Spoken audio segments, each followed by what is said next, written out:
हमारे आत्मीय हैं। हर साधक के समक्ष एक बड़ा अक्षय प्रश्न होता है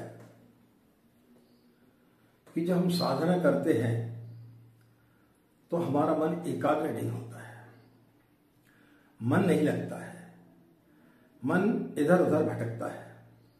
इसका कारण क्या है? इस वीडियो में आज हम आपको बताने का प्रयास करेंगे कि साधना करते समय आपका मन कैसे एकाग्र हो, मन आपका कैसा लगे।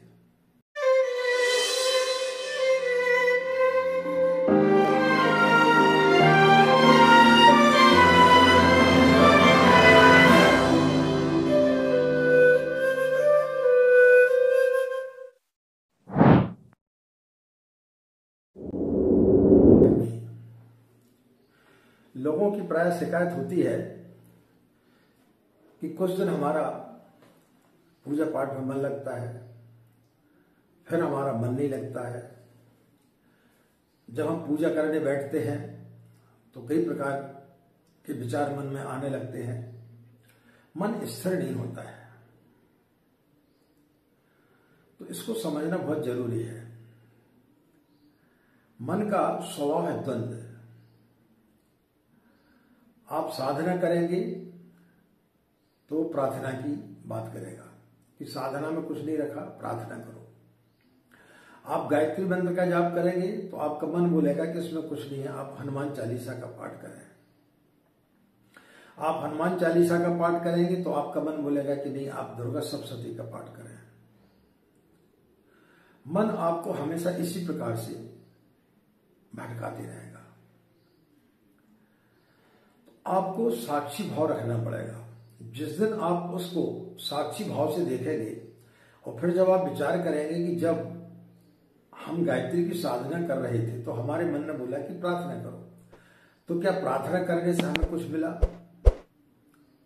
कभी इसने बोला हनुमान चालीसा का पाठ करो तो हनुमान चालीसा का पाठ करने से कुछ मिला क्या? ये इसने बोला कि दुर्गा सप्तशती का पाठ करो तो उससे हमें कुछ मिला क्या? यह हमें सिर्फ भटकाने का काम करता है। तो जब तक मन तोहित नहीं होगा तब तक हमारी साधना फलित नहीं हो पाती है। आपके पास में यदि बहुत कोई पुराना मित्र आ जाए तो वहां उसका मन लगता है, वो आपको बहुत जोर से भूख लगी है लेकिन रात भर आप बैठे रहेंगे, आपको खाने की चिंता भी नहीं रहेगी। एक चित्रकार जब अपनी चित्रकारी करता है तो उसको पता भी नहीं रहता कितना समय निकल गया, यानी वहां पर उसका मन लग गया है। तो उस मन को त्रोहित करने का नाम ही एकाग्रता है। हम अपने मन को एकाग्र करने की कोशिश करते हैं, तो मन को एकाग्र करने से मन एकाग्र नहीं होता है। हमें मन को देखना पड़ेगा कि हमारा मन हमें भटका क्यों रहा है। और जिस दिन आप अपने उसको साक्षी भाव से देखेंगे तो आपको समझ में आएगा कि इससे बड़ा राजनीतिज्ञ कोई नहीं हो सकता। मन बड़ा राजनीतिज्ञ है। आपको पद मिल गया तो वो बासा हो गया, फिर आपका मन और दूसरी तरह दौड़ाएगा।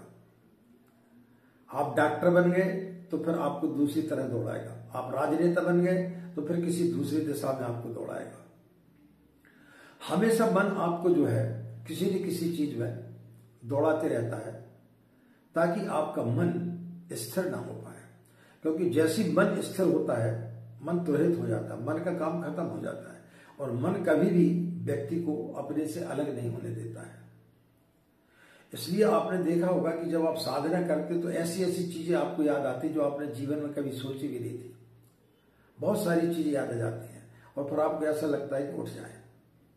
आप साधना करने बैठेंगे, आपकी जोत बुझ गई तो आपके दिमाग में फितूर उठेगा, अरे जोत बुझ गई, अब आपकी साधना असफल हो गई। और किसी ने आपको बता दिया तो वो मन जो है वो संतुष्ट हो गया और फिर आपका जो है वहां से मन हट जाएगा। तो जब आप साधना करने बैठते हैं तो मन कहीं से न कहीं से कोई न कोई इस प्रकार की चीजें खोजते रहता है कि आपको इस चीज का पता चल जाए ताकि मैं इससे मुक्त हो सकूं, ताकि आप साधना पूरी ना कर पाए। इस प्रकार से व्यक्ति को उलझाए रखता है। आदमी भोजन करता है तो उपवास में रस दिलाता है,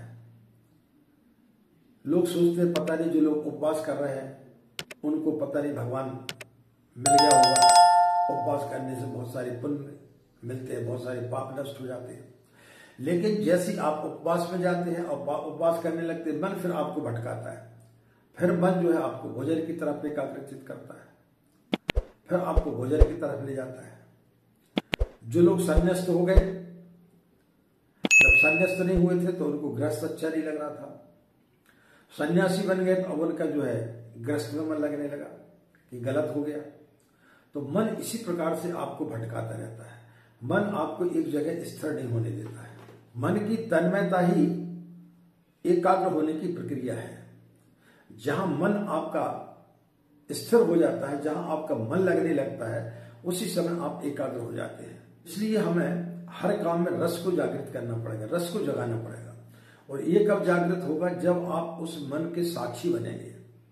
और जिस दिन आप उसको साक्षी भाव से देखेंगे तो आपको समझ में आएगा कि ये हमें कहां कहां भटका रहा है। मौलिक सवाल ये नहीं है कि ध्यान का है, कि जप का है, कि किस देवी देवता की पूजा पाठ करना है, कि कौन से मंत्र का जाप करना है। मौलिक सवाल है मन को समझने का। और जिस दिन व्यक्ति मन को समझ गया, जिस दिन उसने मन को अपने काबू में कर लिया, काबू में कैसे होगा? जब तक आप उसके साक्षी नहीं बनेंगे।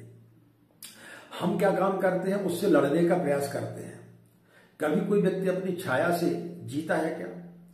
आप अपनी छाया पर तलवार चलाएं, लाठी मारें, उससे क्या होगा? आप स्वयं जो है वो जख्मी हो जाएंगे। लेकिन मन आपका वैसे चंचल रहेगा। तो जिस दिन आप उसके साक्षी भाव बन करके उसको देखेंगे, तब आपको उसकी चालबाजी समझ में आ जाएगी। और जैसे ही आप उसके साक्षी बनेंगे, आपका मन एकाग्र होना चालू हो जाएगा। तो इन 9 दिनों में आप अपने मन के साक्षी बने और देखें कि आपको क्यों भटका रहा है।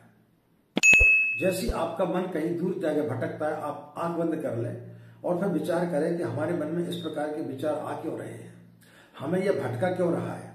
और जिस दिन आपको वो चीज समझ में आ जाएगी, आपका मन धीरे धीरे एकाग्र होना चालू हो जाएगा। और इन 9 दिनों में आपकी गायत्री की साधना, गायत्री का लघु अनुष्ठान अन्य समय की अपेक्षा बहुत ज्यादा लाभदायी सिद्ध होगा। तो आशा मित्रों, आप इस प्रकार से इन 9 दिनों में प्रयोग करेंगे तो निश्चित रूप से आपका गायत्री अनुष्ठान सफल होगा। आज की बात समाप्त। आप सभी के अंदर बैठे परमात्मा का प्रणाम। हमें आगे दें। नमस्कार। शांति।